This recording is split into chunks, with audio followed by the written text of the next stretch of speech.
শোভাযাত্রাটা বেরিয়ে? এটা মানে খুব ভালো, এটুকুই বলতে পারি। এরপর আর ভাষায় প্রকাশ করা যায় না, এত ভালো লাগছে। এইরকম প্রভাত ফেরি আজকে যুব সমাজকে রবীন্দ্রনাথ চেতনার উদ্বুদ্ধ করতে কতটা কাছে আসবে বলে মনে করেন? আজকের যুব সমাজকে এই প্রভাত ফেরি, আজকের এই প্রভাত ফেরি যথেষ্টভাবে উদ্বুদ্ধ করবে আমার মনে হয়, এবং আগামী দিনে প্রত্যেকের যারা আজকে যুক্ত হয়নি তাদের কাছেও এই আহ্বান বা এই আবেদন থাকবে যে এই ধরনের প্রভাত ফেরি বা এইভাবে যে রবি ঠাকুরের জন্মদিন উদযাপন, এটাতে সবাই যুক্ত হবে। ইংরেজি বা হিন্দির দাপটে যখন বাংলা ভাষা একটু একটু করে কোন ভাষা হচ্ছে, অনেকে বাংলা বলতে চাইছেন না, সেই জায়গাতে দাঁড়িয়ে রবীন্দ্রনাথ ঠাকুরের কবিতা, গান, আবৃত্তি আগামী দিনে যদি যুব সমাজের কাছে না পৌঁছানো যায় বা বাচ্চাদের কাছে না পৌঁছানো যায়, তাহলে তারা তো বাংলা ভাষাটা সেইভাবে মাধুর্য পাবে না।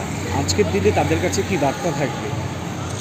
তাদের কাছে একটাই বার্তা থাকবে, সংক্ষেপে বললে আমরা, যে আজকের দিনে আমরা বাংলা সংস্কৃতিকে ভীষণভাবে আমাদের নিজেদের মধ্যে রাখতে ধরা দরকার। অন্য সংস্কৃতিকে আমরা সম্মান জানাবো, শ্রদ্ধা জানাবো, কিন্তু নিজেদের সংস্কৃতিকে বাদ দিয়ে, এবং এই ধরনের যে আমাদের শুধু রবীন্দ্রনাথ না, যে পঞ্চকবি আমাদের আছেন, প্রত্যেকের ক্ষেত্রে আমরা এইভাবে ভাবনাটা নেব।